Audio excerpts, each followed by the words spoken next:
ಐತಿಹಾಸಿಕ ಕಾರ್ಯಕ್ರಮಕ್ಕೆ ಈಗಾಗಲೇ ಗಡಿ ಜಿಲ್ಲೆ ಬೆಳಗಾವಿ ಸಜ್ಜಾಗಿದ್ದು ಎಐಸಿಸಿ ಅಧಿವೇಶನದಲ್ಲಿ ಗಾಂಧೀಜಿಯವರು ನಡೆಸಿದಂತಹ ಅಧಿವೇಶನ ಅದು ಶತಮಾನೋತ್ಸವ ಪೂರೈಸಿದ ಹಿನ್ನೆಲೆ ಜೈ ಬಾಪು ಜೈ ಭೀಮ್ ಜೈ ಸಂವಿಧಾನ ಹೆಸರಲ್ಲಿ ಆಯೋಜನೆಯಾಗಿದೆ. ಇವತ್ತು ಕುಂದಾನಗರಿ ಬೆಳಗಾವಿಯಲ್ಲಿ ಮೊಳಗಲಿದೆ ಘರ್ಜನೆ.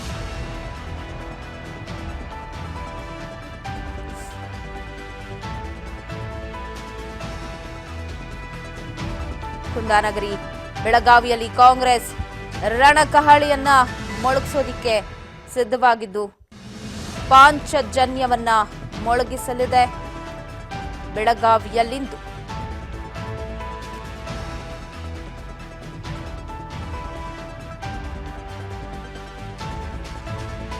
ಬೆಳಗಾವಿಯ ಸಿಪಿಎಡ್ ಮೈದಾನದಲ್ಲಿ ನಡೆಯುತ್ತೆ ಅಧಿವೇಶನ. ನಗರದ ಪ್ರಮುಖ ಬೀದಿಗಳಲ್ಲಿ ಈಗಾಗಲೇ ಕಟ್ಔಟ್ಗಳು ಕೂಡ ತಲೆ ಎತ್ತಿದೆ. ನಾಯಕರುಗಳ ಕಟ್ಔಟ್ ತಲೆ ಎತ್ತಿರುವುದು ನಗರದ ಪ್ರಮುಖ ಬೀದಿಗಳಲ್ಲಿ, ಪ್ರಮುಖ ಸರ್ಕಲ್ಗಳಲ್ಲಿ. ಜೈ ಬಾಪು ಜೈ ಭೀಮ್ ಜೈ ಸಂವಿಧಾನ ಹೆಸರಲ್ಲಿ ಕುಂದಾನಗರಿಯಲ್ಲಿ ಶತಮಾನೋತ್ಸವ ನಡೆಯುತ್ತೆ. ವರ್ಷದ ಹರ್ಷ ಶತಮಾನೋತ್ಸವ ಕಾರ್ಯಕ್ರಮಕ್ಕೆ ವೇದಿಕೆ ಸಜ್ಜಾಗಿದೆ. ಲಕ್ಷ ಲಕ್ಷ ಜನರು ಬರುವ ನಿರೀಕ್ಷೆ ಕೂಡ ಇದ್ದು ಹಿಂದೆ ಪಾಂಚಜನ್ಯ ಮೊಳಗತ್ತೆ. ಇದು ಸ್ಥಳೀಯ ಚುನಾವಣೆಗೂ ಕೂಡ ಸಿದ್ಧತೆ ಅಂತಾನೆ ಹೇಳಬಹುದು. ಈಗಾಗಲೇ ಎಲ್ಲ ತಯಾರಿಯೂ ಕೂಡ ನಡೆದಿದ್ದು ನೀನು ಕೆಲವು ಹೊತ್ತು ಮಾತ್ರ ಬಾಕಿ ಇದೆ. ಕೌಂಟ್ ಡೌನ್ ಸ್ಟಾರ್ಟ್ ಆಗಿದೆ ಸಮಾವೇಶಕ್ಕೆ. ಗಾಂಧೀಜಿಯವರು ಎಐಸಿಸಿ ಅಧಿವೇಶನ ನಡೆಸು ಈಗಾಗಲೇ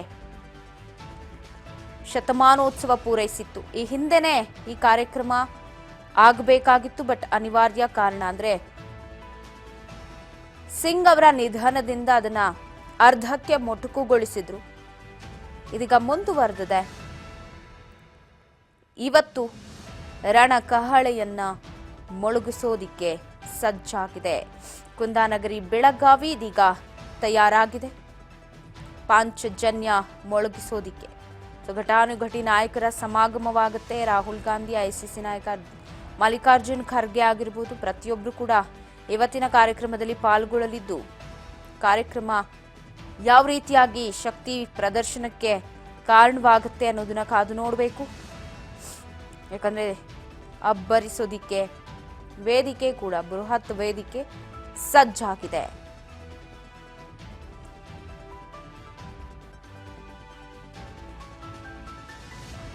ವಿವಿಧ ಸರ್ಕಲ್ ಬೀದಿಗಳಲ್ಲಿ ಕೂಡ ಕಟ್ಔಟ್ಗಳು ತಲೆ ಎತ್ತಿವೆ. ಘಟಾನುಘಟಿ ನಾಯಕರ ಸಮಾಗಮವಾಗುತ್ತೆ. ಬೆಳಿಗ್ಗೆ 10:15ಕ್ಕೆ ಬೆಳಗಾವಿಗೆ ಪ್ರಿಯಾಂಕಾ ರಾಹುಲ್ ಆಗಮಿಸುತ್ತಾರೆ. ಬೆಳಗಾವಿ ವಿಮಾನ ನಿಲ್ದಾಣದಿಂದ ನೇರವಾಗಿ ಸುವರ್ಣಸೌಧಕ್ಕೆ ಆಗಮಿಸಲಿದ್ದಾರೆ ಪ್ರಿಯಾಂಕಾ ಹಾಗೆ ರಾಹುಲ್ ಗಾಂಧಿ. ಅವರನ್ನ ಬರಮಾಡ್ಕೊಳ್ಳೋದಕ್ಕೂ ಕೂಡ ಎಲ್ಲ ಸಿದ್ಧತೆ ಈಗಾಗಲೇ ನಡೆದಿದೆ. ಇನ್ನೇನು ಕೆಲವು ಕ್ಷಣಗಳಲ್ಲೇ ನಾಯಕರ ಸಮಾಗಮಕ್ಕೆ ವೇದಿಕೆ ಸಜ್ಜಾಗತ್ತೆ. ಘಟಾನುಘಟಿ ನಾಯಕರೆಲ್ಲರೂ ಕೂಡ ಬೆಳಗಾವಿಯತ್ತ ಈಗಾಗಲೇ ತಮ್ಮ ಪ್ರಯಾಣವನ್ನ ಬೆಳೆಸಿದ್ದಾರೆ. ಕೆಲವೇ ಹೊತ್ತಲ್ಲೇ ಬಂದಿಳಿತಾರೆ ಸಾಮ್ರಾ ವಿಮಾನ ನಿಲ್ದಾಣ. ಸುಮಾರು 10:15 ಗಂಟೆಗೆ ನಮ್ಮ ರಾಷ್ಟ್ರೀಯ ನಾಯಕರುಗಳು ಆಗಮಿಸ್ತಾ ಇದ್ದಾರೆ. ಸೀದಾ ಸುವರ್ಣಸೌಧಕ್ಕೆ ಬರ್ತಾರೆ. ಅಲ್ಲಿ ಸುವರ್ಣಸೌಧದಲ್ಲಿ ಮಹಾತ್ಮ ಗಾಂಧೀಜಿಯವರ ಪುತ್ಥಳಿ ಅನಾವರಣ ಆಗ್ತಾ ಇದೆ. ಆಗ ನಮ್ಮ parliament affairs minister mister H K Patil ಅವರು ಸ್ವಾಗತ ಭಾಷಣ ಮಾಡ್ತಾರೆ. ಪ್ರಾಸ್ತಾವಿಕವಾಗಿ ನಮ್ಮ ಸ್ಪೀಕರ್ ಮಾತಾಡ್ತಾರೆ. ಅದಾದ ಮೇಲೆ ಸ್ಪೀಕರ್ ಮಾತಾಡಿದ ಮೇಲೆ ಮಲ್ಲಿಕಾರ್ಜುನ್ ಖರ್ಗೆ ಸಾಹೇಬರು ಉದ್ಘಾಟನಾ ಭಾಷಣ ಮಾಡ್ತಾರೆ, ಮುಖ್ಯಮಂತ್ರಿಗಳು ಅಧ್ಯಕ್ಷತೆ ಭಾಷಣ ಮಾಡ್ತಾರೆ, ನಮ್ಮ ಡಿಸ್ಟ್ರಿಕ್ಟ್ ಮಿನಿಸ್ಟ್ರು ವಂದನಾರ್ಪಣೆಯನ್ನು ಮಾಡ್ತಾರೆ. ಈ ಕಾರ್ಯಕ್ರಮ ಇದೆ. ಅದಾದಮೇಲೆ ರಾಷ್ಟ್ರಗೀತೆ, ಅದಾದಮೇಲೆ 2 ಫೋಟೋ ಸೆಷನ್ ಇದೆ. ಕೆಲವು ಫಾರ್ಮರ್ಸು ಮತ್ತು ಸ್ವಾತಂತ್ರ್ಯ ಹೋರಾಟಗಾರರು ಕೆಲವರು ಬಂದಿದ್ದಾರೆ, ಅವ್ರನ್ನ ಇನ್ವೈಟ್ ಮಾಡಿದ್ದೀವಿ. ಅವ್ರದ್ದು ಕೆಲವು ರೈತಗಳ ಮುಖಂಡರು ನಮ್ಮ ನಾಯಕರುಗಳ ಜೊತೆ ಒಂದು ಫೋಟೋ ಸೆಷನ್ನು. ಅದಾದಮೇಲೆ ಬಂದಂಥ ಎಲ್ಲ ಶಾಸಕರುಗಳು, ಸಂಸತ್ ಸದಸ್ಯರು ಮತ್ತು ವರ್ಕಿಂಗ್ ಕಮಿಟಿ ಮೆಂಬರ್ಸು ಅವ್ರದ್ದು ಒಂದು ಸೆಷನ್ ಇದೆ. ಈ ಫಂಕ್ಷನ್ಗೆ ಆಲ್ ಪಾರ್ಟಿ ಲೀಡರ್ಸ್ನ ನಾವು ಇನ್ವೈಟ್ ಮಾಡಿದ್ದೀವಿ. ಕೌನ್ಸಿಲ್ ಚೇರ್ಮನ್ನಿಂದ ಹಿಡಿದು ಅಪೋಸಿಷನ್ ಲೀಡರ್ಸು, ಪಾರ್ಲಿಮೆಂಟ್ ಮೆಂಬರ್ಗಳು ಎಲ್ಲರನ್ನೂ ಕೂಡ ಇನ್ವೈಟ್ ಮಾಡಿದ್ದೀವಿ. ಅದು ಅಲ್ಲಿ ಮುಗೀತದೆ. ಅಲ್ಲಿ ಮುಖ್ಯಮಂತ್ರಿಗಳು ಡಿನ್ನರ್ ಹೋಸ್ಟ್ ಮಾಡ್ತಾಯಿದ್ದಾರೆ, ಊಟ, ಮಧ್ಯಾಹ್ನದ ಊಟ ಹೋಸ್ಟ್ ಮಾಡ್ತಾಯಿದ್ದಾರೆ. ಅದು ಮುಗಿದ ಮೇಲೆ ನಾವು ಸೀದಾ ಇಲ್ಲಿಗೆ ಬರ್ತೀವಿ. ಇಲ್ಲಿಗೆ ಬಂದ ಮೇಲೆ ಅಲ್ಲೊಂದು 2 ಪುಸ್ತಕ ಬಿಡುಗಡೆ ಕೂಡ ಇದೆ. ಇಲ್ಲಿಗೆ ಬರ್ತೀವಿ. ಇಲ್ಲಿಗೆ ಬಂದ ತಕ್ಷಣ ಇಲ್ಲಿ ಕಾರ್ಯಕ್ರಮ ಬಂದ ತಕ್ಷಣ ಒಂದು ಸಾಂಸ್ಕೃತಿಕ ಸ್ವಾಗತ ಕಾರ್ಯಕ್ರಮ ಇದೆ. ಅದಾದಮೇಲೆ ಒಂದು 5 ನಿಮಿಷ ಒಂದು ವಿಡಿಯೋ ಕಾರ್ಯಕ್ರಮ ಇದೆ. ಅದಾದಮೇಲೆ ಪ್ರಾಸ್ತಾವಿಕವಾಗಿ ಸ್ವಾಗತ ಮಾಡ್ತೀವಿ. ಅದಾದಮೇಲೆ ಇಲ್ಲಿ ಕಾರ್ಯಕ್ರಮ ಮುಂದುವರಿತದೆ. ಬರೀ 5 ಜನ ಮಾತಾಡ್ತಾರೆ. ನಾನು ಸ್ವಾಗತ ಮಾಡ್ತೀನಿ, ಮುಖ್ಯಮಂತ್ರಿಗಳು ಮಾತಾಡ್ತಾರೆ ಮತ್ತು ವಿಶೇಷವಾಗಿ ಮಲ್ಲಿಕಾರ್ಜುನ್ ಖರ್ಗೆ ಸಾಹೇಬರು, ರಾಹುಲ್ ಗಾಂಧಿ, ಪ್ರಿಯಾಂಕಾ ಗಾಂಧಿಯವರು ಇಷ್ಟು ಕಾರ್ಯಕ್ರಮ. ಈ ಮಧ್ಯದಲ್ಲಿ 2 ಐತಿಹಾಸಿಕವಾದಂಥ ಇಂದಿರಾ ಗಾಂಧಿಯವರ ಪುಸ್ತಕನ ಸೋನಿಯಾ ಗಾಂಧಿಯವರು ಬರೆದಿದ್ದರು, ಅದನ್ನು ಅನುವಾದ ಮಾಡಿದ್ದೀವಿ ನಾವು ಕಾಂಗ್ರೆಸ್ ಪಕ್ಷದಿಂದ. ಅದೊಂದು ಬಿಡುಗಡೆ. ಮತ್ತು ಹಿಂದೆ 100 ವರ್ಷದ ಹಿಂದೆ ಏನು ಮಹಾತ್ಮ ಗಾಂಧೀಜಿಯವರ ಅಧ್ಯಕ್ಷತೆಯಲ್ಲಿ ಒಂದು ಕಾರ್ಯಕ್ರಮ ನಡೀತು, ಅದರ ಇತಿಹಾಸ ಒಂದು ರಿಪೋರ್ಟ್ ಇತ್ತು, ಅದನ್ನು ರೀಪ್ರಿಂಟ್ ಮಾಡಿದ್ದೀವಿ. ಮತ್ತು ನಮ್ಮದು ಏನು ಈ 100 ವರ್ಷದ ಕಾರ್ಯಕ್ರಮ ಇದೆ, ಅದಕ್ಕೊಂದು 40-50 ಪೇಜು ಫೋಟೋಗ್ರಾಫ್ಸ್ನ ಆ್ಯಡ್ ಮಾಡಿದ್ದೀವಿ. ಇಷ್ಟೇ. ಕಾರ್ಯಕರ್ತರಲ್ಲ, ಸಾರ್ವಜನಿಕರು. ಈಗಾಗಲೇ ಮುಖ್ಯಮಂತ್ರಿ ಹೇಳಿದ್ದಾರೆ, ಒಂದು 2 ಲಕ್ಷಕ್ಕೂ ಹೆಚ್ಚು ಜನ ಪಾರ್ಟಿಸಿಪೇಟ್ ಮಾಡ್ತಾರೆ. ಎಲ್ಲ ಹೋಮ್ ಮಿನಿಸ್ಟರ್ ಅದಕ್ಕೋಸ್ಕರನೇ ಬಂದಿದ್ದಾರೆ. ನಾನೀಗಾಗಲೇ ಮೀಟಿಂಗ್ ಮಾಡಿದ್ದೇನೆ, ಎಲ್ಲ ಆಫೀಸರ್ಸ್ ಮೀಟಿಂಗ್ ಮಾಡಿದ್ದಾರೆ. ಆದಷ್ಟು ಹತ್ರ ಗಾಡಿಗಳನ್ನು ನಿಂತ್ಕೊಳ್ಳಿಕ್ಕೆ, ಇದ್ರ ಹಿಂದೆ ನಿಂತ್ಕೊಳ್ಳಿಕ್ಕೆ ಎಲ್ಲ ವ್ಯವಸ್ಥೆನ ಮಾಡಿದೆ. ಆಮೇಲೆ ಅವರು ಎಲ್ಲ ಮಧ್ಯ ಬರಬೇಕಾದ್ರೆ ಊಟ ಮಾಡಿಕೊಂಡೇ ಬರ್ತಾರೆ. ಮಧ್ಯದಲ್ಲೂ ಕೂಡ ನಮ್ಮದು ಫುಡ್ ಕಮಿಟಿ ಅವರಿಗೆ ಹೇಳಿದ್ದೇವೆ, ಅವರು ಕೂಡ ಕೆಲವ್ರಿಗೆಲ್ಲ ನೀರು ಇದು ಎಲ್ಲ ವ್ಯವಸ್ಥೆನ ಏರ್ಪಾಡು ಮಾಡಿದ್ದಾರೆ. ಸುಮಾರು ಇನ್ನು ಕಿತ್ತೂರು ಕರ್ನಾಟಕದಲ್ಲಿ ಆಡಳಿತ ಪಕ್ಷ ಕಾಂಗ್ರೆಸ್ ಕಲರವ ಜೋರಾಗಿದ್ದು, ಗಾಂಧೀಜಿ ಹೆಸರಿನಡಿ ಸ್ಥಳೀಯ ಚುನಾವಣೆಗೆ ಅಣಿಯಾಗ್ತಾ ಇದೆ ಕಾಂಗ್ರೆಸ್.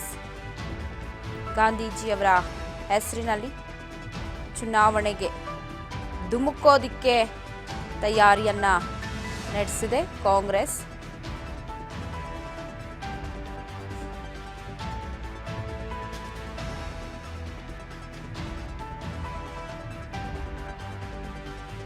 ಸ್ಥಳೀಯ ಚುನಾವಣೆಗಳ ಹಿನ್ನೆಲೆ ಬೆಳಗಾವಿಯಿಂದಲೇ ಕಾಂಗ್ರೆಸ್ ಶಂಖನಾದವನ್ನ ಮೊಳಗಿಸೋದಕ್ಕೆ ಸಜ್ಜಾಗಿದೆ. ಜೆಡ್ಪಿ, ಟಿಪಿ, ಜಿಪಿ ಈ ಎಲೆಕ್ಷನ್ ಏನು ನಡೆಯುತ್ತೆ, ತಾಲೂಕ್ ಪಂಚಾಯತ್, ಜಿಲ್ಲಾ ಪಂಚಾಯತ್, ಗ್ರಾಮ ಪಂಚಾಯತ್, ಇಲ್ಲಿ ಅಹಿಂದ ಮತಗಳ ಜೊತೆಗೆ ಇನ್ನುಳಿದ ಮತಗಳ ಕಬ್ಜಾ ಮಾಡಬೇಕು ಅಂತ ಕಾರ್ಯವ್ಯೂಹವನ್ನ ಹೆಣಿತಾ ಇದ್ದಾರೆ. ಅದಕ್ಕೆ ಅವರು ಬಳಸ್ಕೊಳ್ತಾ ಇರುವುದು ಹಿಂದೆ ಏನು ಅಮಿತ್ ಶಾ ಅವರು ಕೊಟ್ಟರು ಒಂದು ಹೇಳಿಕೆ, ಬಹಳಷ್ಟು ದೊಡ್ಡ ಸಂಚಲನಕ್ಕೂ ಕೂಡ ಕಾರಣ ಆಗಿತ್ತು. ಸೊ ಅದೆಲ್ಲವನ್ನ ಕೂಡ ಮುಂದಿಟ್ಟುಕೊಂಡು ಈಗ ಮತ್ತೆ ಪಾಂಚಜನ್ಯವನ್ನ ಮೊಳಗಿಸೋದಿಕ್ಕೆ ಸಜ್ಜಾಗಿದ್ದಾರೆ. ಸೊ ಬೆಳಗಾವಿಯಿಂದಲೇ ಅದು ಅಧಿಕೃತವಾಗಿ ಚಾಲನೆ ಆಗ್ತಾ ಇದೆ. ಬಗ್ಗೆ ಮತ್ತಷ್ಟು ಅಪ್ಡೇಟ್ಸ್ ಅನ್ನ ಕೊಡ್ತಾ ಹೋಗ್ತಾರೆ ಪ್ರತಿನಿಧಿ ಬಸವರಾಜ್ ಫೋನ್ ಸಂಪರ್ಕದಲ್ಲಿದ್ದಾರೆ. ಬಸವರಾಜ್, ಈ ಸಮಾವೇಶ ಹಿಂದೆನೆ ನಡೀಬೇಕಾಗಿತ್ತು ಬೆಳಗಾವಿಯಲ್ಲಿ, ಬಟ್ ಆವತ್ತು ಸಿಂಗ್ ಅವರ ನಿಧನದಿಂದಲೇ ಮುಂದೂಡಿಕೆಯನ್ನ ಮಾಡಲಾಗಿತ್ತು. ಇವತ್ತು ಎಲ್ಲೋ ಈ ಸಮಾವೇಶದ ಮೂಲಕ ಲೋಕಲ್ ಲಡಾಯಿಗೆ ರಣಕಹಳಿಯನ್ನ ಕಾಂಗ್ರೆಸ್ ನಾಯಕರು ಮೊಳಗಿಸ್ತಾರಾ? ಯಾವ ರೀತಿಯಾಗಿ ತಯಾರಿಯನ್ನ ಮಾಡ್ಕೊಂಡಿದ್ದಾರೆ? ಏನ್ ಸಿಗ್ತಾ ಇದೆ ಅಪ್ಡೇಟ್ಸ್ ಬಸವರಾಜ್? ಪವಿತ್ರ, ಬೆಳಗಾವಿಯಲ್ಲಿ ಕಾಂಗ್ರೆಸ್ ಪಕ್ಷ ಒಂದು ಬೃಹತ್ ಮಟ್ಟದ ಸಮಾವೇಶ ಆಯೋಜನೆ ಮಾಡಿಕೊಂಡಿರ್ತಕ್ಕಂಥದ್ದು. ಮಹಾತ್ಮ ಗಾಂಧೀಜಿಯವರು ಕಾಂಗ್ರೆಸ್ನ ಅಧಿವೇಶನದ ಒಂದು ಅಧ್ಯಕ್ಷತೆ ವಹಿಸಿಕೊಂಡು 100 ವರ್ಷ ಪೂರೈಕೆಯಾದ ಹಿನ್ನೆಲೆಯಲ್ಲಿ ದೊಡ್ಡ ಮಟ್ಟದಲ್ಲಿ ಕಾರ್ಯಕ್ರಮ ರೂಪಿಸಿದ್ರು. 2 ದಿನ ರೂಪಿಸಿದ್ರು. ಅದರಲ್ಲಿ 1 ದಿನ ಮಾತ್ರ ಕಾರ್ಯಕ್ರಮ ಆಗಿತ್ತು. ಮರುದಿನ ಸಮಾವೇಶ ಒಂದ್ ಕಡೆ ಮಾಜಿ ಪ್ರಧಾನಿ ಮನಮೋಹನ್ ಸಿಂಗ್ ಅವರ ನಿಧನದಿಂದ ಮುಂದೂಡಲಾಗಿತ್ತು. ಹಾಗಾಗಿ ಅವತ್ತು ಮುಂದೂಡಲಾಗಿರ್ತಕ್ಕಂಥ ಸಮಾವೇಶ ಇವತ್ತು ಸಮಾವೇಶ ನಡೆಯಲಿದೆ. ಪ್ರಮುಖವಾಗಿ ದೊಡ್ಡ ಮಟ್ಟದಲ್ಲಿ ಜನಸಂಖ್ಯೆಯನ್ನು ಸೇರಿಸಬೇಕು, ಲಕ್ಷಾಂತರ ಜನಸಂಖ್ಯೆಯನ್ನು ಸೇರಿಸಬೇಕು ಅನ್ನುವಂಥದ್ದು ಕಾಂಗ್ರೆಸ್ ಪಕ್ಷದ ನಾಯಕರ ಲೆಕ್ಕಾಚಾರ. ಬೆಳಗ್ಗೆ 10:30ಕ್ಕೆ ಏನು ಸುವರ್ಣಸೌಧದ ಆವರಣದಲ್ಲಿರ್ತಕ್ಕಂಥ ಮಹಾತ್ಮ ಗಾಂಧೀಜಿಯವರ ಒಂದು ಏನು ಪ್ರತಿಮೆ ಕೂಡ ಅನಾವರಣಗೊಳ್ಳಲಿದೆ.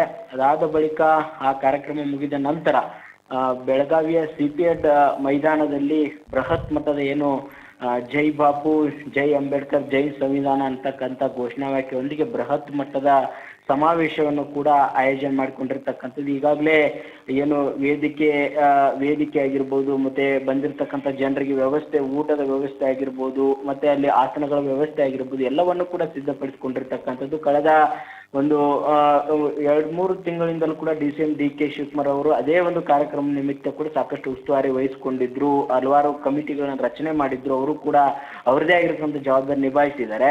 ಅದಾದ ಬಳಿಕ ಈಗ ಒಂದು ವಾರದಿಂದಲೂ ಕೂಡ DCM DK ಶಿವಕುಮಾರ್ ಅದರ ಮೇಲೆ ಒಂದು ಕಣ್ಣನ್ನು ಇಟ್ಟಿರ್ತಕ್ಕಂಥದ್ದು. ಕಳೆದ 3-4 ದಿನದಿಂದಲೂ ಕೂಡ ಬೆಳಗಾವಿಯಲ್ಲೇ ಬೀಡ್ ಬಿಟ್ಟಿರ್ತಕ್ಕಂಥದ್ದು. ಸಾಕಷ್ಟು ಎಲ್ಲ ಸಿದ್ಧತೆಯನ್ನು ಕೂಡ ಪರಿಶೀಲನೆ ನಡೆಸಿರ್ತಕ್ಕಂಥದ್ದು. ನಿನ್ನೆ CM ಸಿದ್ದರಾಮಯ್ಯವರು ಕೂಡ ಪರಿಶೀಲನೆ ನಡೆಸಿದ್ದಾರೆ. ಹಾಗಾಗಿ ಇವತ್ತು ಬೃಹತ್ ಮಟ್ಟದ ಒಂದು ಶಕ್ತಿ ಪ್ರದರ್ಶನಕ್ಕೆ ಕಾಂಗ್ರೆಸ್ ಪಕ್ಷದ ನಾಯಕರು ಮುಂದಾಗಲಿದ್ದಾರೆ. ನೀವು ಹೇಳಿದಂತೆ ಈ ಒಂದು ಸಮಾವೇಶದಲ್ಲಿ ಪ್ರಮುಖವಾಗಿ ಕೇಂದ್ರ ಸರ್ಕಾರದ ವಿರುದ್ಧವಾಗಿ ಕೂಡ ಈ ಒಂದು ಸಮಾವೇಶದಲ್ಲಿ ಮಾತನಾಡುವಂತ ಸಾಧ್ಯತೆ ಇದೆ. ಯಾಕಂದ್ರೆ ಅಮಿತ್ ಶಾ ಅವರು ಅಂಬೇಡ್ಕರ್ ಅವರ ವಿರುದ್ಧವಾಗಿ ಮಾತನಾಡಿದ್ದಾರೆ ಎನ್ನುವಂತ ಒಂದು ಆರೋಪ ಏನಿದೆ, ಈ ಒಂದು ಆರೋಪದ ಆಧಾರದ ಅಡಿಯಲ್ಲೇ ಒಂದು ಸಮಾವೇಶದ ಹೆಸರನ್ನೇ ಬದಲಾವಣೆ ಮಾಡಿರ್ತಕ್ಕಂಥದ್ದು. ಹಾಗಾಗಿ ಆ ಒಂದು ವಿಚಾರವನ್ನು ಕೂಡ ಇವತ್ತು ಸಮಾವೇಶದಲ್ಲಿ ಪ್ರಸ್ತಾಪ ಮಾಡುವಂತ ಸಾಧ್ಯತೆ ಇದೆ. ಇನ್ನೊಂದು ಈ ಒಂದು ಶಕ್ತಿ ಪ್ರದರ್ಶನ, ಅದರಲ್ಲೂ ಕೂಡ ಕಿತ್ತೂರು ಕರ್ನಾಟಕ ಭಾಗದಲ್ಲಿ ಒಂದು ರೀತಿಯಲ್ಲಿ ಸ್ಥಳೀಯ ಮಟ್ಟದ ಚುನಾವಣೆಗಳು ಆ ಒಂದು ಭಾಗದಲ್ಲಿ, ಅಂದ್ರೆ ಕಿತ್ತೂರು ಕರ್ನಾಟಕ ಆಗಿರ್ಬೋದು, ಮತ್ತೆ ಕಲ್ಯಾಣ ಕರ್ನಾಟಕ ಆಗಿರ್ಬೋದು, ಈ ಒಂದು ಭಾಗದಲ್ಲಿ ದೊಡ್ಡ ಮಟ್ಟದಲ್ಲಿ ಈ ಬಾರಿಯ ಸ್ಥಳೀಯ ಮಟ್ಟದ ಚುನಾವಣೆಯಲ್ಲಿ ಕಾಂಗ್ರೆಸ್ ಪಕ್ಷ ತನ್ನ ಗೆಲುವನ್ನು ಸಾಧಿಸಬೇಕು ಅನ್ನುವಂತ ನಿಟ್ಟಿನಲ್ಲಿ ಸಾಕಷ್ಟು ಒಂದು ಸರ್ಕಸ್ ಅನ್ನು ಕೂಡ ಮಾಡ್ತಾ ಇದೆ. ಅದರ ಮೊದಲ ಭಾಗವಾಗಿ ಇದು ದೊಡ್ಡ ಮಟ್ಟದ ಬೃಹತ್ ಮೊತ್ತದ ಸಮಾವೇಶ ಮಾಡಿ ಕಾರ್ಯಕರ್ತರಿಗೆ ಒಂದಿಷ್ಟು ಉತ್ಸಾಹವನ್ನ ತುಂಬುವಂತ ಕೆಲಸವನ್ನ ಕಾಂಗ್ರೆಸ್ ಪಕ್ಷದ ನಾಯಕರು ಮಾಡಲಿದ್ದಾರೆ. ಇನ್ನೊಂದು ಪ್ರಮುಖ, ಈಗಾಗಲೇ ಕಾಂಗ್ರೆಸ್ ಪಾಳ್ಯದಲ್ಲಿ ಕೆಲವಷ್ಟು ಪವರ್ ಶೇರಿಂಗ್ ವಿಚಾರಕ್ಕೆ ಸಂಬಂಧಪಟ್ಟಂತೆ ಒಂದಿಷ್ಟು ಅಸಮಾಧಾನ ಭುಗಿಲೆದ್ದಿದೆ. ಈ ಅಸಮಾಧಾನ ಭಿನ್ನಮತದ ನಡುವೆ ಕೂಡ ಈ ಶಕ್ತಿ ಪ್ರದರ್ಶನದ ಮುಖಾಂತರ ಒಗ್ಗಟ್ಟನ್ನು ಪ್ರದರ್ಶನ ಮಾಡಬೇಕು ಅನ್ನುವಂತ ಲೆಕ್ಕಾಚಾರದಲ್ಲಿ ಕಾಂಗ್ರೆಸ್ ಪಕ್ಷದ ನಾಯಕರು ಇರುವಂತದ್ದು. ಅದಕ್ಕಂತಾನೆ ಈಗ ACC ಅಧ್ಯಕ್ಷರಾಗಿರ್ತಕ್ಕಂಥ ಮಲ್ಲಿಕಾರ್ಜುನ್ ಖರ್ಗೆ ಅವರು, ಮತ್ತೆ ರಾಹುಲ್ ಗಾಂಧಿ ಅವರು, ಮತ್ತೆ ಪ್ರಿಯಾಂಕಾ ಗಾಂಧಿ ಅವರು ಕೂಡ ಬರುವಂತ ಸಾಧ್ಯತೆ ಇದೆ. ಆಗ ಈಗ ರಾಹುಲ್ ಗಾಂಧಿ ಅವರು ಮತ್ತೆ ಮಲ್ಲಿಕಾರ್ಜುನ್ ಖರ್ಗೆ ಅವರು ಕೂಡ ಬರುವಂತದ್ದು ನಿಶ್ಚಿತ ಆಗಿರ್ತಕ್ಕಂಥದ್ದು. ಬೆಳಗಾವಿಗೆ ಸುಮಾರು 10:30ಕ್ಕೆ ಬರಲಿದ್ದಾರೆ ಅನ್ನುವಂತ ಮಾಹಿತಿ ಕೂಡ ಇದೆ. ಏನು ಬೃಹತ್ ಮಟ್ಟದ ಸಮಾವೇಶ ಏನಿದೆ, ಆ ಸಮಾವೇಶದಲ್ಲಿ ಪಾಲ್ಗೊಳ್ಳಿಕ್ಕೆ ದೊಡ್ಡ ಮಟ್ಟದಲ್ಲಿ ಕಾಂಗ್ರೆಸ್ ಪಕ್ಷ ನಾಯಕರು ಎಲ್ಲರೂ ಕೂಡ ಅದರಲ್ಲಿ ಭಾಗವಹಿಸ್ತಾರೆ. ರಾಜ್ಯದ CM Siddaramaiah, DCM DK Shivakumar, ಮತ್ತೆ ಶಾಸಕರು, ಸಂಸದರು ಮತ್ತೆ ಸಚಿವರು ಕೂಡ ಅದರಲ್ಲಿ ಪ್ರಮುಖವಾಗಿ ಭಾಗವಹಿಸ್ತಾರೆ. ಪವಿತ್ರ, ಥ್ಯಾಂಕ್ ಯು ಬಸವರಾಜ್ ಮಾಹಿತಿಗಾಗಿ. ಸ್ಥಳೀಯ ಚುನಾವಣೆಗೆ ಬೆಳಗಾವಿಯಿಂದಲೇ ಶಂಖನಾದವನ್ನ ಮೊಳಗಿಸಲಿದ್ದು ಲೋಕಲ್ ಲಡಾಯಿಗೆ ಕಹಳೆಯನ್ನ ಮೊಳಗಿಸ್ತಾರೆ.